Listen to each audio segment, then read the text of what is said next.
Saudara-saudara kaum muslimin rahimakumullah. Sebagai bangsa, kita tengah menghadapi berbagai bencana, baik di bidang ekonomi maupun di bidang politik. Adalah potret kehidupan sehari-hari. Kita menyaksikan peristiwa-peristiwa yang memilukan dan memalukan. PHK terjadi di mana-mana, pengangguran meningkat, harga-harga membumbung tinggi, daya beli rakyat semakin lemah. Sementara di bidang politik, kejadian-kejadian memberikan indikasi bahwa persatuan dan kesatuan kita sebagai bangsa dewasa ini tengah berada dalam ujian yang berat. Pada jumpa kita kali ini, tanpa bermaksud untuk mencari kambing hitam dari bencana yang kita hadapi, saya ingin menyampaikan sebuah hadis yang diriwayatkan oleh Imam At-Tabarani dari Ibnu Abbas bahwa Rasulullah sallallahu alaihi wasallam bersabda, "Khamsun bi khamsin." Ada 5 perkara yang dapat menimbulkan 5 macam bencana. Mari kita renungi hadis ini satu demi satu sebagai bahan introspeksi buat kita semua dalam menghadapi bencana yang tengah berlaku sekarang ini.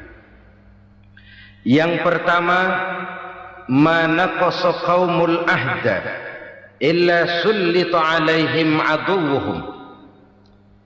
Apabila suatu kaum sudah mengingkari janjinya, maka mereka pun akan dikuasai oleh musuh-musuh mereka. Sederhana saja nampak kalimat dalam hadis ini. Apabila orang sudah mengingkari janji, mereka akan dikuasai oleh musuh-musuh mereka sendiri. Dan musuh kita yang paling utama saat ini adalah kemiskinan dan kebodohan. Kenapa itu terjadi? Karena kita mengingkari janji kita sendiri. Di saat awal-awal berdirinya Orde Baru, kita pernah berjanji untuk melaksanakan Pancasila dan Undang-Undang Dasar 45 secara murni dan konsekuen. Kita berjanji bahwa kita akan menegakkan pemerintah yang bersih dan berwibawa. Itu semua pada permulaannya. Waktu demi waktu berjalan, kita lupa dengan janji yang kita ucapkan itu. Ketuhanan yang Maha Esa kita ucapkan, tapi kesetanan yang luar biasa yang kita lakukan. Kemanusiaan yang adil dan beradab yang kita dengungkan, tetapi kemanusiaan zalim dan biadab yang kita praktekkan. Sederhana saja, saudara. Hampir setiap pejabat pada posisi-posisi kunci, di awal-awal ia memangku jabatan itu, biasanya ia mengucapkan sumpah dengan lafaz demi Allah bahwa dalam melaksanakan jabatan ini saya tidak akan menerima hadiah atau pemberian dalam bentuk apapun. Itu pada permulaannya. Lama-lama rupanya hadiah itu asik juga, mulai diterima. Lama-lama dirasa kurang, mulai menagih. Dan akhirnya terjadilah praktek yang disebut suap menyuap, semir menyemir, dan lain sebagainya. Kalau ini sudah menjadi kenyataan, bagaimana kita mau menegakkan pemerintah yang bersih dan berwibawa? Undang-Undang Dasar 45 menyatakan bahwa bumi, air, dan seluruh kekayaan negara dikelola oleh negara bagi sebesar-besar kemakmuran rakyat. Yang terjadi adalah bahwa kita merasa mewakili rakyat untuk menikmati harta dan kekayaan negara, sehingga rakyat banyak tidak bisa ikut menikmatinya. Menumpuklah harta itu sehingga terjadilah pepatah, gunung ditimbun, sumur digali. Yang kaya semakin kaya, yang miskin semakin terpuruk. Kita ingkar dengan janji yang kita ucapkan di awal-awal kita bergerak. Kita ingkar dengan janji pada saat kita mengatakannya dengan menyebut nama Allah, dengan mempertaruhkan nama Tuhan. Sehingga pada akhirnya jabatan pun mengalami tender. Sudah menjadi rahasia umum. Orang mau jadi lurah mesti mengeluarkan uang. mau jadi camat, mesti mengeluarkan uang, mau jadi wali kota, bupati, bahkan gubernur, itu ada pasarannya. Secara logika, kalau orang memperoleh satu jabatan karena banyak mengeluarkan uang, tentu pada saat ia mengeluarkan uang, ia sudah punya pemikiran, modal pasti pulang, modal pasti kembali.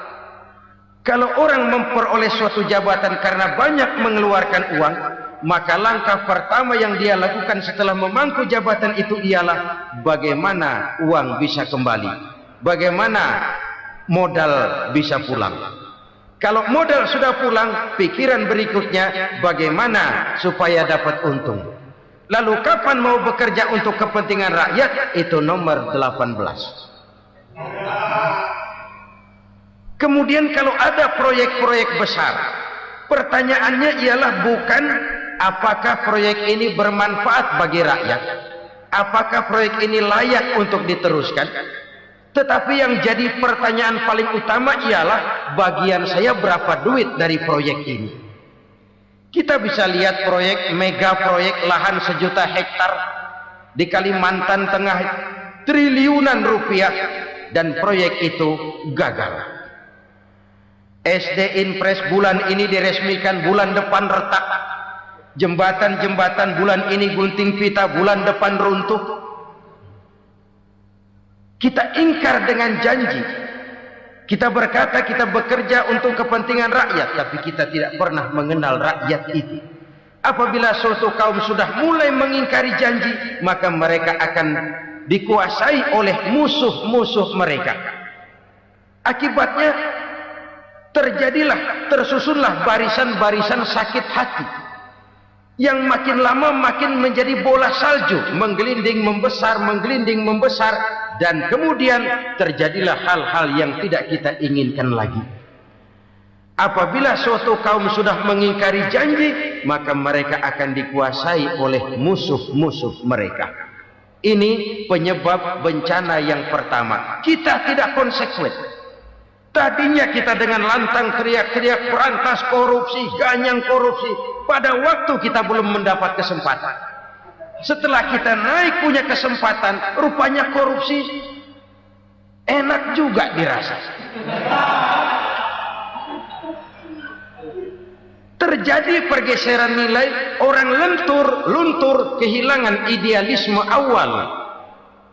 Lalu untuk menghibur diri, menutup kesalahan, kita gunakanlah pepatah bahwa tidak ada gading yang tak retak, bahwa kita harus mikul dhuwur mendem jero. Itu semua cuma sebagai dalih agar kesalahan kita tidak dibicarakan orang lain. Padahal kita sendiri yang mengingkari janji. Kita yang keluar dari komitmen awal kita. Kita berjanji melaksanakan Pancasila dan Undang-Undang Dasar 45 dengan murni dan konsekuen. Kita berjanji untuk menegakkan pemerintah yang bersih dan berwibawa. Namun dalam kenyataannya itu tidak kita laksanakan dengan sebagaimana mestinya. Kita bergeser, kita mengalami proses degradasi, peluncuran nilai, dan akhirnya terbentuklah barisan-barisan sakit hati yang semakin lama semakin membesar itu. Kita harus introspeksi. Memang kalau zaman sedang susah, biasanya kambing hitam laris, tukang kompor gentayangan. Itu dari dulu selalu mencari kambing hitam. Karena itu kita tidak bicara orang, kita tidak bicara siapa yang salah. Kita bicara sistem, dan sistem itu bisa mengena siapa saja. Kalau orang sudah mulai mengingkari janji, bergeser dari komitmen awal, itu sudah mulai ya mengalami proses peluncuran, proses degradasi. Ini penyebab yang pertama. Kita tidak lagi konsekuen bahwa bumi, air, sumber daya alam adalah milik negara, dikuasai oleh negara, digunakan bagi sebesar-besar kemakmuran rakyat. Ternyata rakyat yang makmur itu tidak merupakan gambaran yang menyeluruh dari rakyat kita. Undang-undang dasar kita menganut ekonomi kekeluargaan, tapi yang kita praktekkan adalah ekonomi keluarga. Kalau bukan keluarga nggak dapat proyek.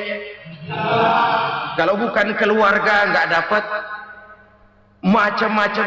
Kekeluargaan kita rubah menjadi keluarga. Timbullah penyakit nepotisme. Kita bergeser, kita ingkari janji. Dan kita anggap kita atasnamakan rakyat. Rakyat cuma sekedar jadi address. Rakyat cuma sekedar jadi alamat.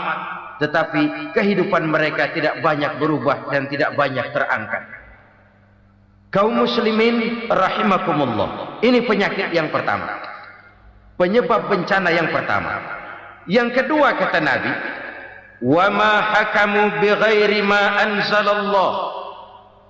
Apabila hukum yang diterapkan sudah tidak lagi bersumber dari hukum Allah, illa fasya fihimul faqru, maka akan bertebaranlah kemiskinan di mana-mana. Ini artinya apa? Apabila hukum tinggal sebuah stempel, apabila hukum sudah diatur menurut kepentingan, apabila hukum sudah tidak lagi ditegakkan secara adil, maka kemiskinan merambah di mana-mana. Hukum diatur menurut selera orang yang sedang berkuasa, maka yang benar bisa jadi salah, yang salah bisa jadi benar. Hukum dalam kenyataan hidup berlaku seperti pisau. Pisau itu kan saudara lihat, yang namanya pisau dimanapun itu tajamnya ke bawah, ke atas tumpul. Kalau hukum itu, kalau untuk rakyat, hukum itu tajam bukan main, cepat sekali dilaksanakan. Tapi giliran menengah ke atas, yang gedean dikit berbuat salah, hukum tumpul. Hukum pura-pura tidak dengar. Akibatnya terluka rasa keadilan rakyat. Satu kasus rakyat diam, dua kasus rakyat diam, tiga kasus rakyat diam. Kasus terakumulasi di hati rakyat. Luka rasa keadilan, dan itu menjadi sumber bencana. Penjarahan, kita tidak setuju itu. Tapi kita harus melihat kausalnya. Itu kan tidak berdiri sendiri. Itu kan karena terlukanya rasa keadilan rakyat. Melihat kesempatan ini tidak merata. Kalau rakyat ini yang ngajukan kredit ke bank, walaupun jumlahnya cuma jutaan, ratusan ribu, susahnya 17 setan. Tapi ada orang-orang tertentu yang agunannya palsu, jaminannya palsu, bawa kata belece, bukan cuma miliaran, triliunan kredit bisa keluar. Terluka rasa keadilan, hilangnya kesempatan. Rakyat cuma dapat kesempitan, jarang dapat kesempatan. Dari lukanya rasa keadilan ini, memang ya entah lipstik, entah basa-basi, dibentuklah tim ini, dibentuklah badan pengawas ini, dibentuklah tim ini. Kalau membentur tahu, hancur tahu. Tapi kalau tim yang dibentuk membentur karang, bukan karangnya yang hancur biasanya, timnya yang bubar. Kenapa? Yang dibentur batu karang yang sangat keras. Kita main-main dengan hukum. Kita tidak konsekuen dengan hukum. Luka rasa keadilan, dan itu terakumulasi. Edi Tamsil, rakyat tahu, terakumulasi. Menguap begitu saja. Kasus-kasus lain rakyat tahu, menguap begitu saja. Ketidakadilan terakumulasi, mengendap di hati rakyat, menunggu ledakan. Pada saat sumbu meledak, rakyat tidak bisa dibendung lagi. Oke, kita tidak setuju dengan penjarahan, tapi jangan melihat itu sebagai peristiwa yang berdiri sendiri. Kenapa itu terjadi? Kausalnya kenapa? Oke, kita tidak setuju memang, tapi yang dijarah oleh rakyat kan memang cuma untuk perut. Yang dijarahkan beras, yang dijarahkan televisi, yang dijarahkan kulkas yang masih bisa dihitung, yang memang real untuk kebutuhan rakyat. Penjara-penjara berdasi kepala botak yang menguras uang rakyat habis-habisan, enak saja melenggang dalam kehidupan ini. Makin terluka rasa keadilan rakyat. Apabila hukum yang diterapkan sudah menyimpang dari keadilan yang diajarkan Allah, fasyafihimul fakru, bertebaranlah kemiskinan. Aneh, memalukan, memilukan. Sebuah negara agraris yang katanya pulaunya hijau royo-royo, gemari palau jenawi toto tentem kertora harjo, yang tahun 93 pernah mendapat penghargaan dari FAO, Badan Pangan Sedunia, sebagai negara yang berhasil dalam swasembada pangan. Sekarang ini kita terpaksa betul beli beras dari Vietnam, beli beras ke Kamboja, beli kedelai dari Kamboja. Kenapa? Lahan sawah kita habis ditanami pabrik. Teknologi kita, teknologi loncatan yang non-applied, tidak terpakai oleh kita. Lantas lahan yang tidak bisa kita tanami, kita paksakan lahan-lahan gambut menjadi tanah pertanian yang subur dengan biaya triliunan, dan kita gagal. Kita cari jarum dan kapak hilang. Kita mau jadi negara industri dengan loncatan teknologi yang maju, kita lupakan pola pijak kita sebagai negara agraris, dan akhirnya kita kecolongan. Lihatlah dewasa ini, rakyat kita antri sembako di mana-mana. Di sebuah negara agraris, ketidakadilan melahirkan kemiskinan, kemiskinan moral dan kemiskinan material. Kemiskinan moral, rakyat nggak percaya lagi sama pejabat. Rakyat mengalami krisis figur. Orang, ala lu ngomong dah sama ember.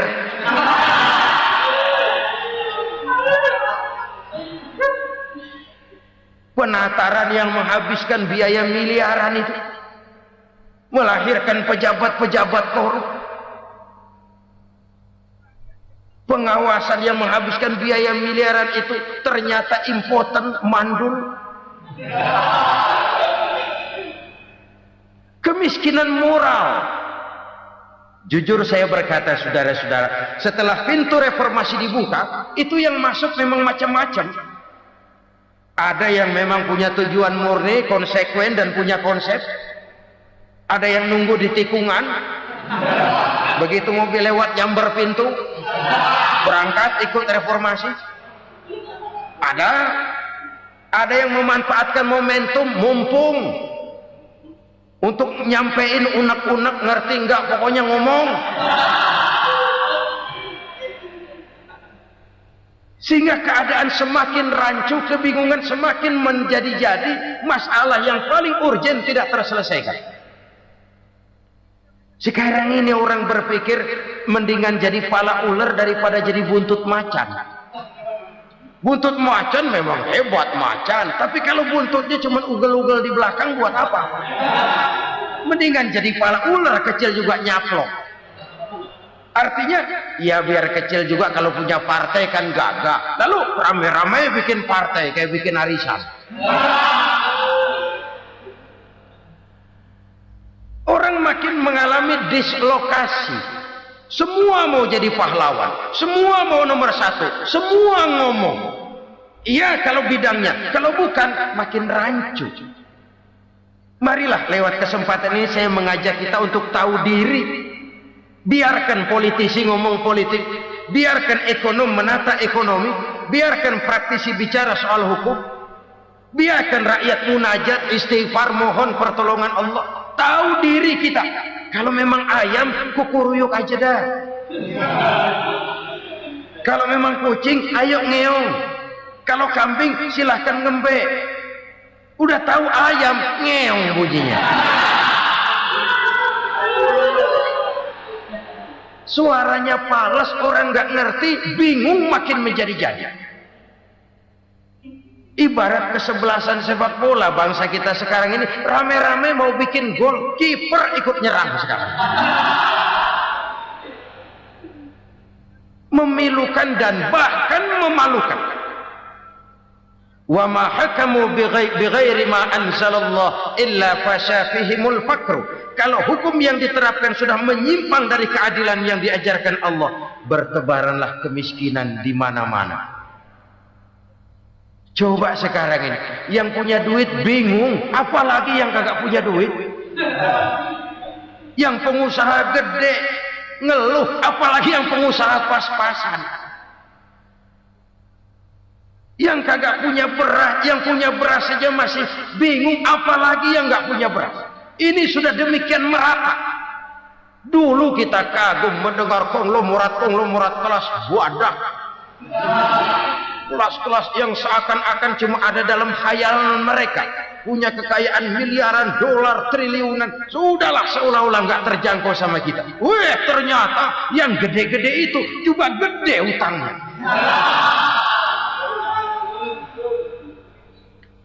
Dan rontok satu demi satu. Ternyata rakyat selama ini cuma dialamatkan, cuma dijadikan address. Rakyat yang tidak banyak ngerti persoalan ini harus menanggung hidup ini begini berat, harus menanggung beban hidup ini begini tinggi, daya beli semakin lemah, semakin terpuruk dan terpuruk, sedang keadaan belum juga banyak berubah. Yang hutang sama luar negeri itu kan bukan rakyat kecil, Ciano. Yang banyak nyimpen dolar juga kan Ciano. Rakyat kecil bocah kampung mah jangankan nyimpen dolar, ngelihat juga tumben. Kemana kita mesti bercermin? Sekali lagi saya mengatakan maaf, kita tidak bermaksud mencari kambing hitam. Karena itu kita tidak bicara orang, kita bicara sistem, kita bicara keadaan. Beginilah yang dikatakan Nabi, penyebab timbulnya bencana, hukum yang ditegakkan tidak lagi berorientasi kepada keadilan, tapi berorientasi kepada kepentingan. Akhirnya bentuk hukum seperti pisau, tajam ke bawah, tumpul ke atas. Hukum cuma buat rakyat kecil, tetapi kelompok menengah ke atas kadang-kadang kebal dari perlakuan hukum. Maka bertebaranlah kemiskinan. Iya, kemiskinan moral berupa lukanya rasa keadilan. Kalau rasa keadilan terluka, orang kan nunggu kesempatan, saudara. Iya, dia nggak bisa ngomong. Iya, dia nggak sanggup action. Iya, dia nggak bisa tunjuk rasa, tapi hatinya kan, kapan ada kesempatan, kapan ada waktu, tunggu. Hatinya mesti begitu. Sehingga begitu ada kesempatan, terjadilah hal-hal yang tidak terhindarkan. Dan itu ekses, bukan reformasi. Jangan seperti sebuah dialog saya dengan seorang abang beca. Saya bertanya, bang, ya, abang tahu nggak reformasi? Tahu, Ustaz. Apa? Pembakaran. Terus penjarahan, lalu perkosaan. Itu reformasi. Itu yang saya lihat. Nah, itu yang dia lihat. Saya tentu tidak menyalahkan abang beca kita, karena memang itu yang dia lihat dan sejauh itu wawasannya. Tapi ini indikasi bahwa banyak rakyat kita yang belum bisa menggunakan kebebasan secara bertanggung jawab. Padahal kebebasan tanpa tanggung jawab tirani. Sebuah contoh gampang-gampangan. Saya beli radio, saya setel di kamar saya, lalu saya bilang, ini radio gue. Yang beli gue, pakai duit gue setel di kamar gue, sekeras-kerasnya, gak ada urusan sama orang lain. Itu kata saya. Tetapi tetangga saya sebelah rumah kan boleh juga ngomong begitu. Kata tetangga saya, ini mata gue. Yang ngantuk gue. Gue tidur di kamar gue. Kenapa suara radio lu nyampe kemari? Artinya apa ini? Kebebasan saya nyetel radio dibatasi oleh kebebasan tetangga saya yang mau tidur. Tidak ada kebebasan mutlak. Kebebasan mutlak tanpa tanggung jawab kembali akan melahirkan tirani, kembali akan melahirkan pemaksaan kehendak. Dan itu lagi-lagi bukan demokrasi. Saudara-saudara kaum muslimin rahimakumullah. Ini penyakit yang kedua, lukanya rasa keadilan, terutama di kalangan rakyat kecil. Itu mengendap menjadi akumulasi dan menunggu giliran kapan bisa dimuntahkan. Dengan kata lain, rakyatnya udah banyak banget makan yang perutnya jadi enak, nyelam. Kapan nunggu muntahnya? Udah begini banyak akumulasi yang mereka pendam di perut ini, sehingga ketika terjadi kesempatan itu sudah tidak terkendalikan lagi. Kita out of control. Saya tidak mentolerir sikap-sikap kekerasan. Bahkan saya lebih cenderung bahwa kalau di rumah kita banyak tikusnya saja racuni, jangan rumah dibakar. Bahwa ada korupsi, ya, ada kolusi, memang ada nepotisme, tentu. Tetapi tikusnya saja racuni, jangan rumah dibakar. Masa mau ngusir tikus bakar rumah? Tikusnya lari, tikusnya selamat, rumahnya ewes-ewes.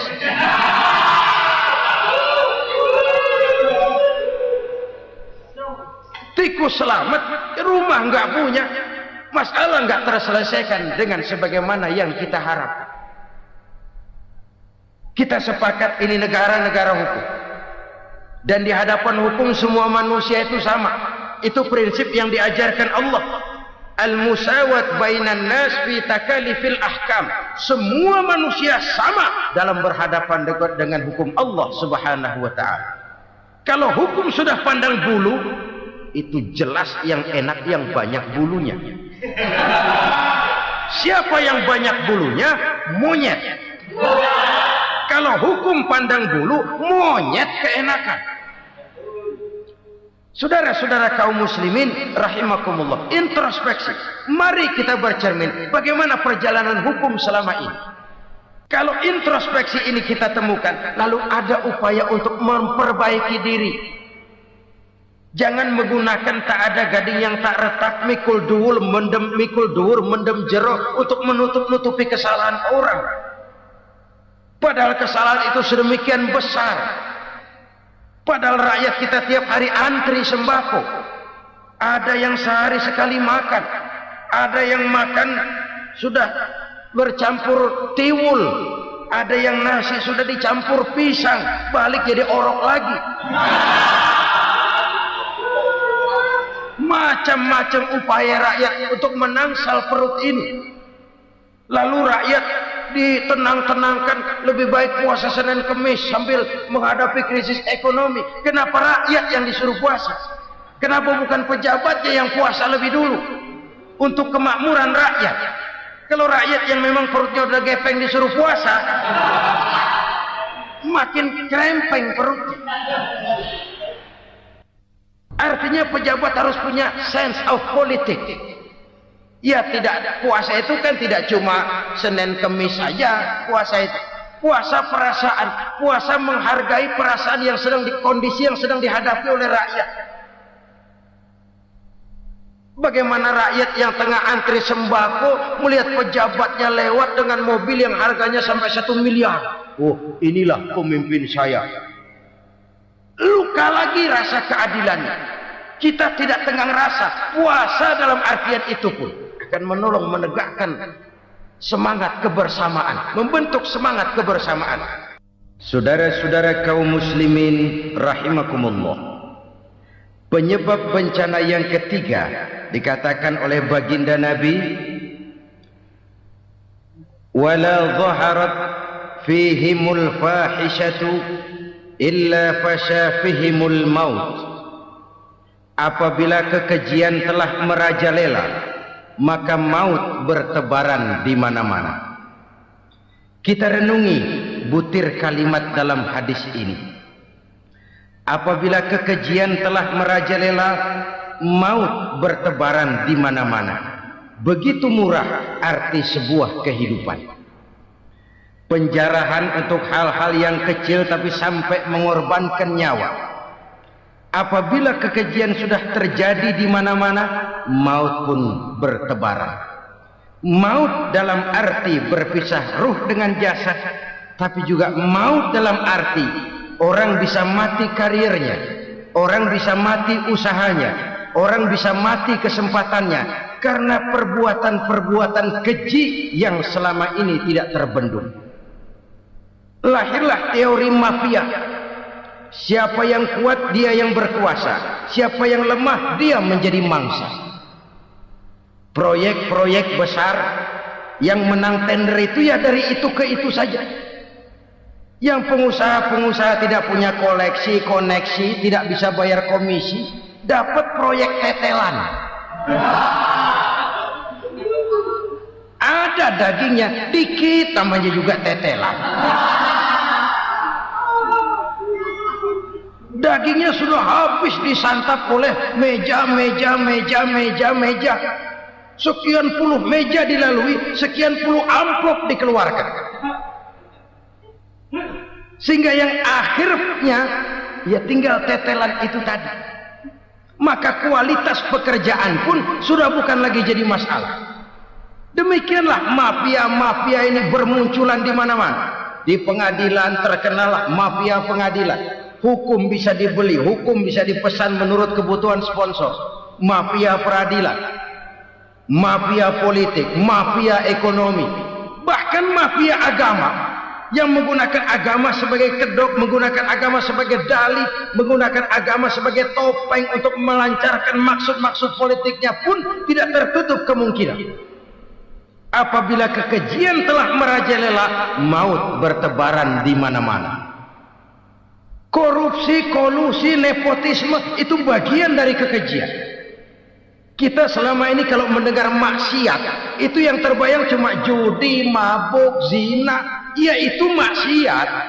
Tapi korupsi, kolusi, nepotisme itu juga maksiat dalam bentuk lain. Kalau ini sudah bertebaran, maka maut terjadi di mana-mana. Jangan bayangkan cuma mati orangnya, itu sih kewajiban. Yang menyakitkan itu orangnya masih hidup tapi dibikin mati, karirnya mati.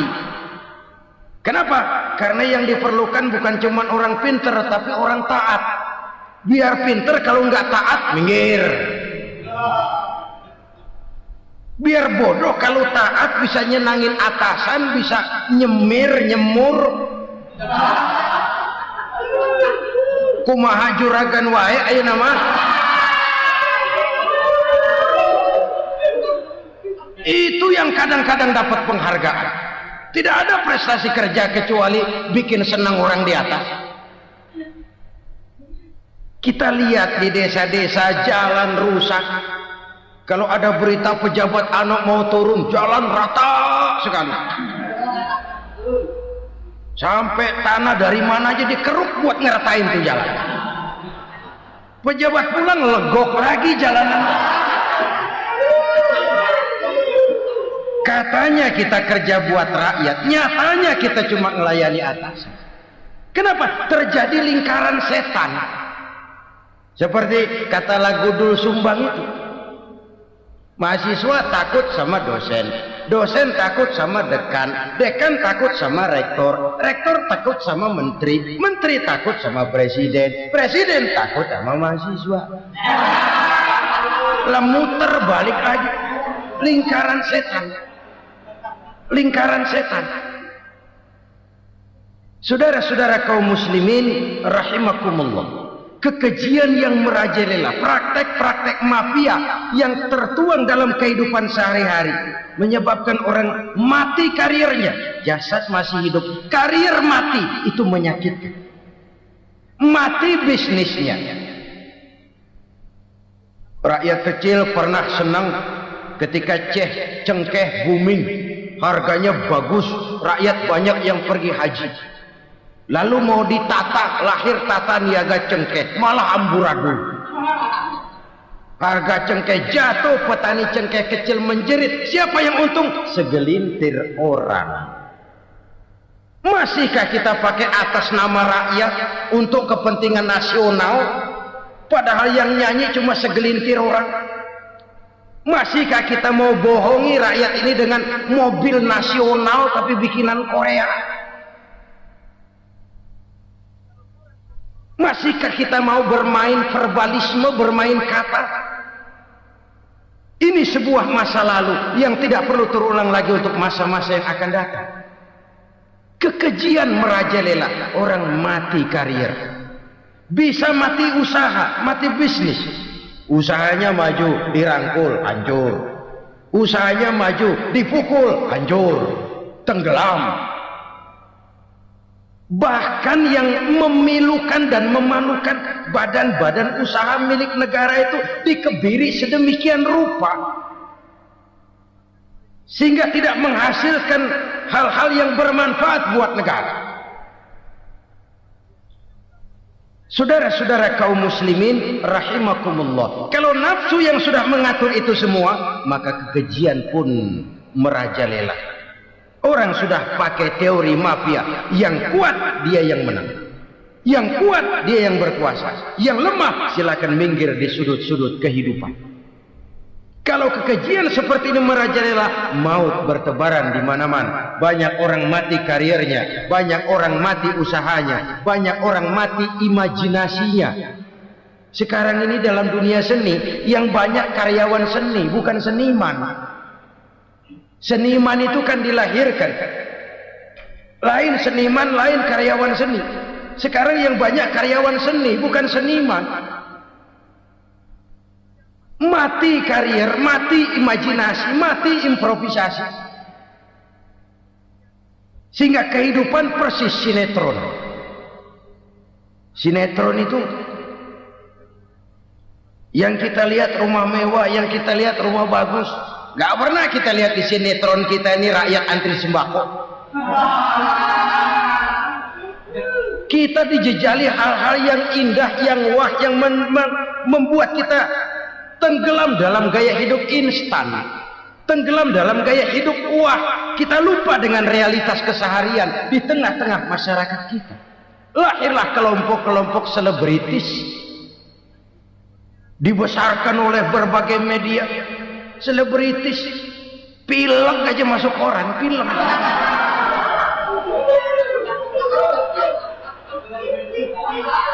Rakyat yang pingsan antri beras nggak masuk koran. Rakyat yang semaput antri minyak nggak masuk koran. Selebritis panok masuk koran.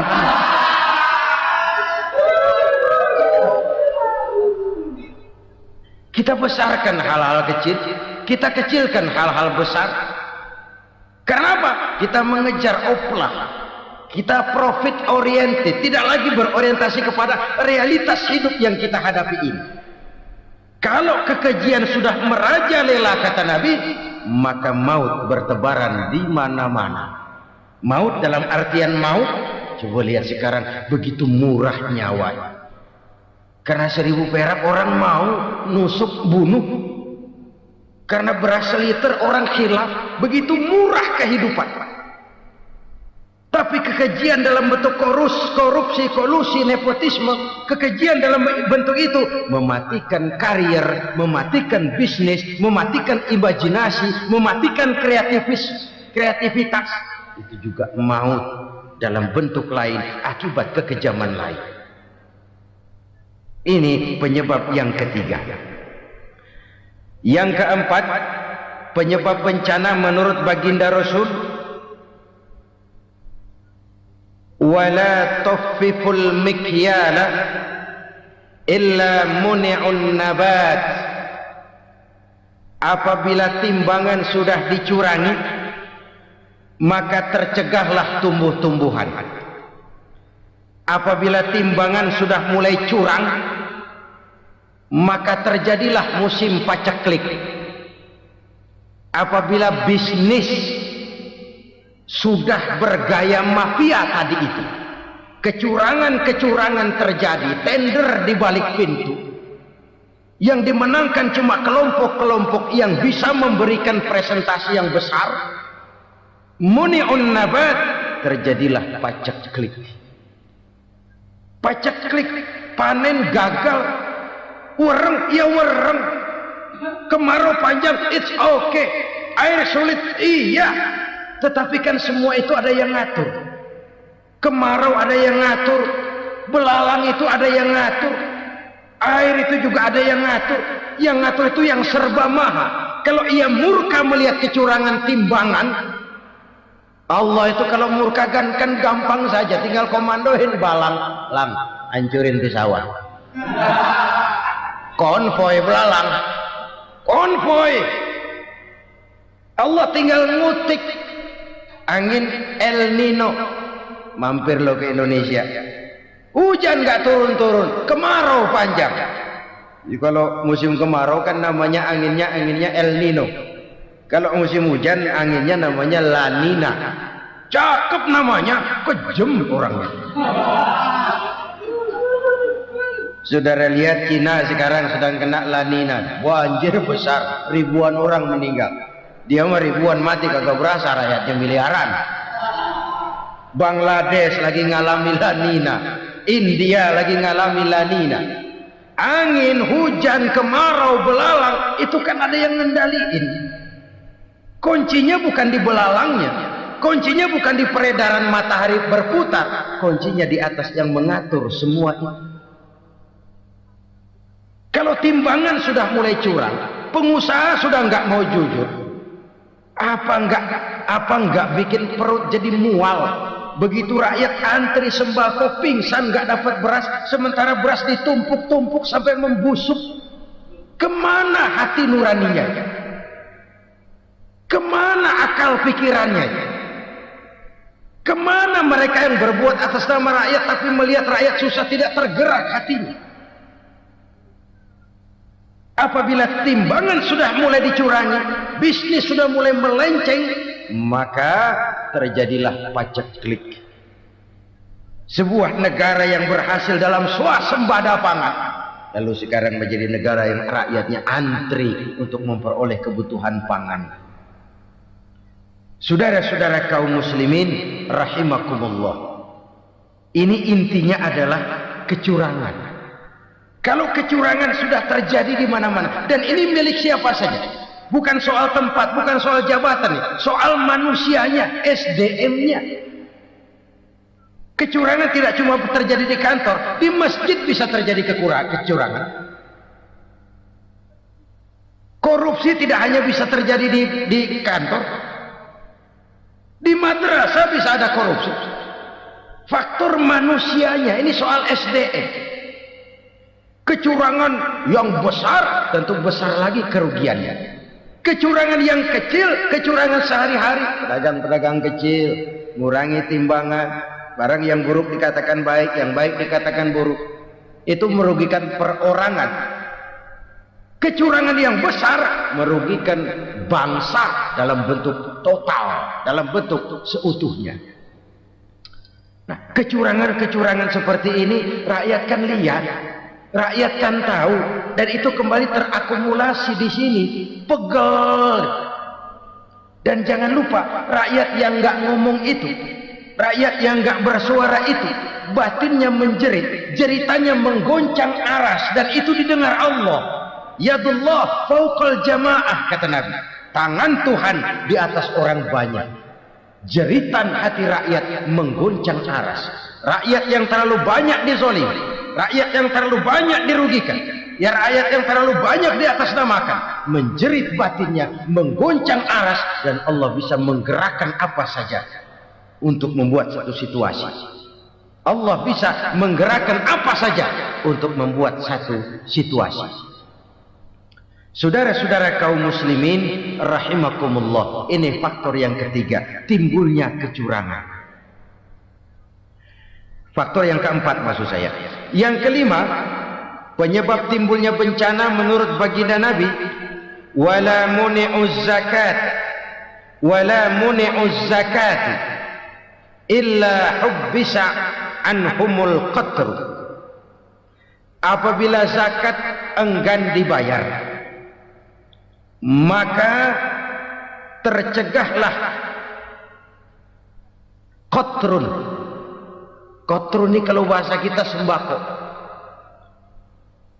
Maka tercegahlah kebutuhan-kebutuhan yang kita perlukan. Nih, kita tidak meragukan bahwa yang kita tuju adalah masyarakat yang adil dalam kemakmuran dan makmur dalam keadilan. Nah, antara kemakmuran dan keadilan ini memang sering tidak bisa berjalan seiring. Pada saat kemakmuran kita kejar, ekonomi kita pacu, ada nilai-nilai keadilan yang tertinggal. Pada saat nilai keadilan kita tegakkan benar-benar, ada unsur-unsur kemakmuran yang terabaikan. Oke, kita bisa mengatakan kasus. Oke, kita bisa mengatakan itu sebagian kecil. Tapi kalau sebagian kecil, lama-lama kan jadi sebagian besar. Oke, kita mengejar kemakmuran. Pertanyaannya, kemakmuran untuk siapa? Oke, kita berikan kelompok tertentu kue yang besar dengan harapan nanti dia bagiin kuenya kepada yang kecil-kecil. Tapi kenyataan mereka yang dapat kue besar akhirnya malah lupa diri dan lupa daratan. Mau makin besar, malah memeras yang kecil-kecil ini. Sekarang kan yang kecil modali yang besar. Ramai-ramai buka bank, ternyata kamuflase. Uang banknya untuk kredit perusahaannya sendiri. Nasabahnya rakyat kecil. Artinya apa? Rakyat kecil disuruh modalin orang yang udah gede. Ini karena sambar geledek urusan.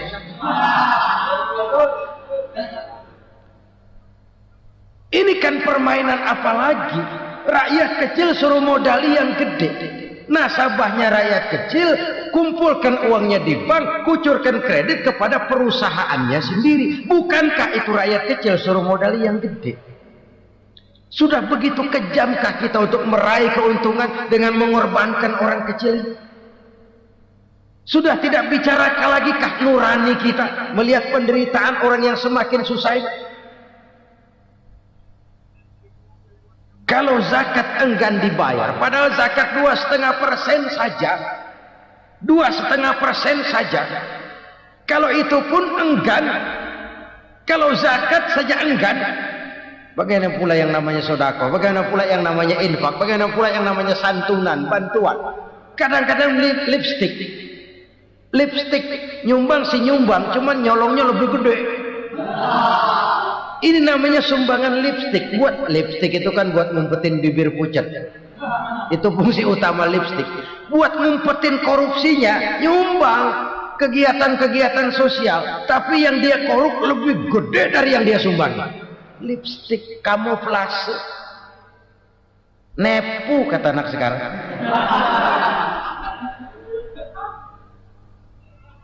Saudara-saudara kaum muslimin rahimakumullah, demikian berat kewajiban zakat ini sampai di zaman Sayyidina Abu Bakar pernah keluar komando perangi orang yang enggan membayar zakat. Perangi, karena fungsi zakat adalah menjembatani antara si kaya dengan si miskin. Bahwa ada kemiskinan itu Qur'ani. Allah menyatakan, aku melebihkan rezeki sebagian kamu dari yang lain. Ini kan kesenjangan. Allah melebihkan rezeki sebagian kamu dari yang lain. Ada itu. Tetapi itu berjalan secara nature. Nah, kalau direkayasa, yang kaya semakin kaya, yang miskin semakin terpuruk, yang sudah besar dapat proyek besar, yang kecil dapat tetelan. Ini kan rekayasa namanya. Kesenjangan yang direkayasa ini yang kita harus kikis. Nah, fungsi zakat menjembatani dari sisi sosial. Dari sisi pribadi, Nabi berpesan, zakku amwalakum biz zakat.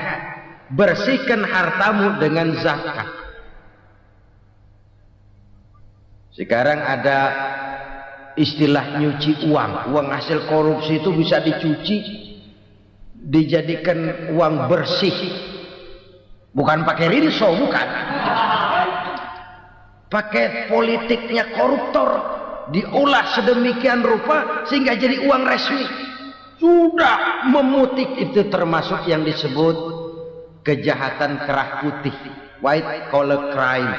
Kejahatan kerah putih, kejahatan pakai dasi, kejahatan kelas kakap. Makanya orang mendingan goblok kagak bener daripada pinter kagak bener. Goblok kagak bener itu gampang ngurusinnya. pintar kagak bener, ini yang berabe bener ngurusin.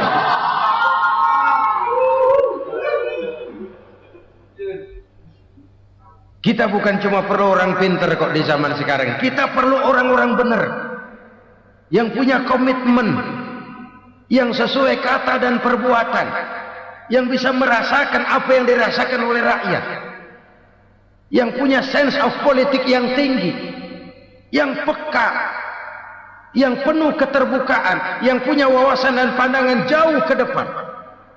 Dari sisi pribadi, zakat itu membersihkan harta kita. Ya, dia tercampur dengan yang syubhat, dia bahkan mungkin tercampur dengan sedikit-sedikit yang haram. Itu zakku amwalakum bizakat. Bersihkan hartamu dengan zakat itu. Pada sisi sosial ia menjembatani, pada sisi pribadi ia membersihkan harta kita. Karena itu kalau kita minta berdoa minta rezeki, syarat rezeki itu halalan, thayyiban, wasi'an. Nggak pernah kurang dari 3 itu. Halal, bagus, banyak. Halal, bagus, tapi sedikit, susah ngaturnya. Halal, banyak, tapi kurang bagus, buat apaan? Bagus, banyak, tapi haram, enggak ada artinya. Sebab kata Imamul Ghazali, kalau kau terlalu suka memakan makanan yang haram, dikunyah masuk ke dalam perut besar, digiling oleh perut besar, menghasilkan energi, menggerakkan sel-sel pembuluh saraf, kau juga akan cenderung berpikir yang haram. Kalau sudah cenderung berpikir yang haram, perbuatan pun akan mengarah kepada perbuatan-perbuatan yang haram. Dulu waktu kelompok Jimbaran 200 konglomerat Indonesia kumpul dihimbau supaya sekian persen kasih pengusaha-pengusaha lemah. Itu kan cuma sekedar belas kasihan, tidak banyak menolong keadaan. Dan bukan itu yang diperlukan pengusaha-pengusaha kecil. Yang diperlukan adalah berikan kami kesempatan seperti mereka dapat kesempatan. Berikan kami peluang seperti mereka juga dikasih peluang. Kalau cuma dikasih 100 juta, 200 juta hari ini, usaha kami nggak ada prospeknya, peluang kagak ada, kan sama juga bohong. Diceburin ke kali, disuruh berenang, tangan diikat, mendingan mampusin ketahuan. Ayo berenang, berlomba, tangan diikat, kaki diikat. Sama saja nyuruh mati. Jadi jangan kasih ikannya, kasih kailnya. Yang diperlukan pengusaha kecil menengah ke bawah itu bukan cuma sekedar belas kasih dari konglomerat-konglomerat besar.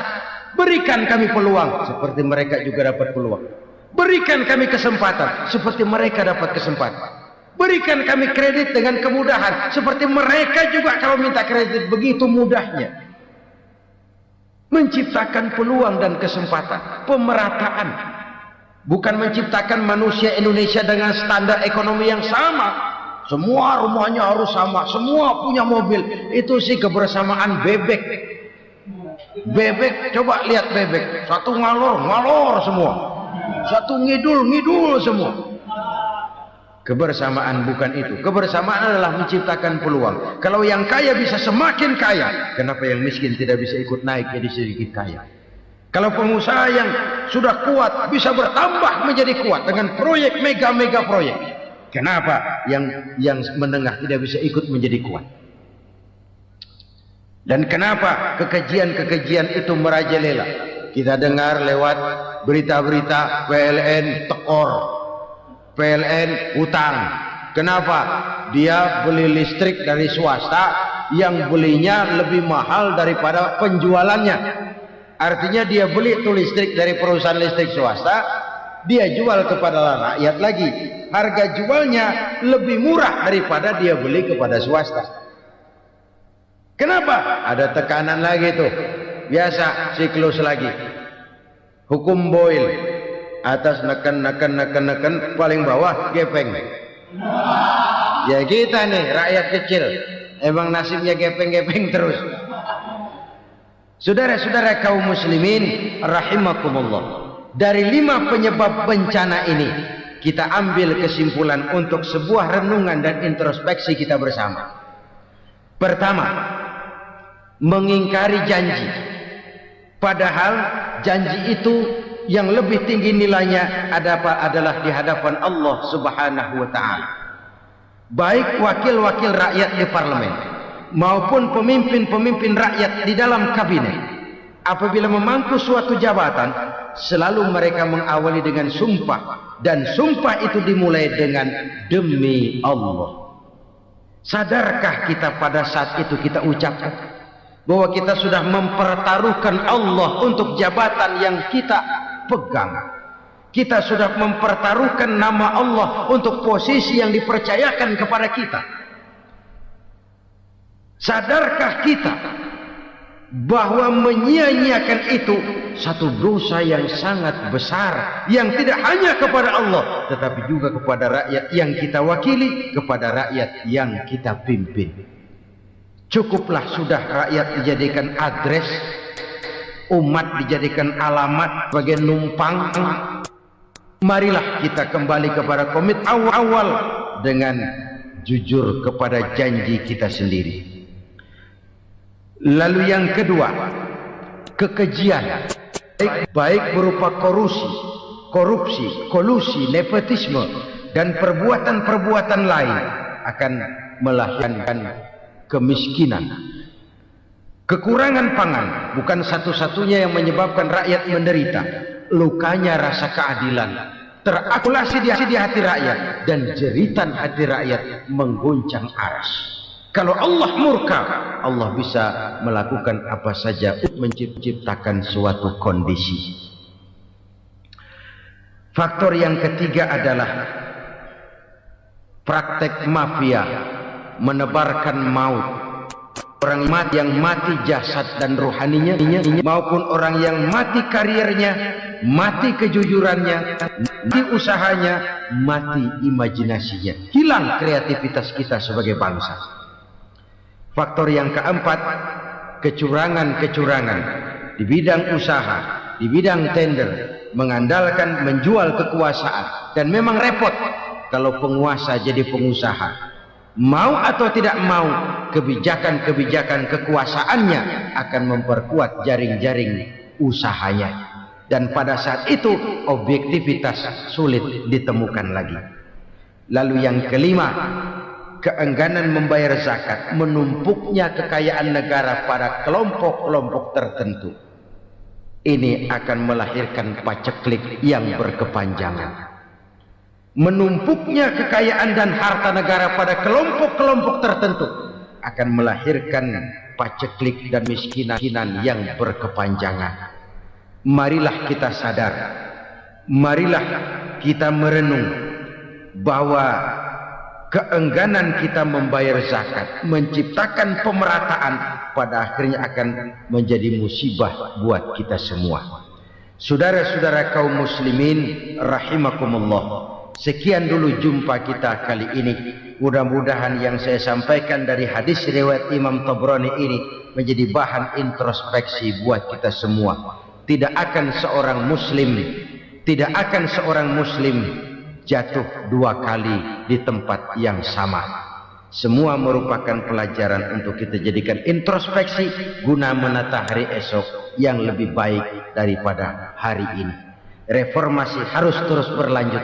Tidak bisa dan tidak perlu dikendalikan, tapi harus tetap dengan landasan akhlakul karimah sesuai dengan budaya kita sebagai bangsa.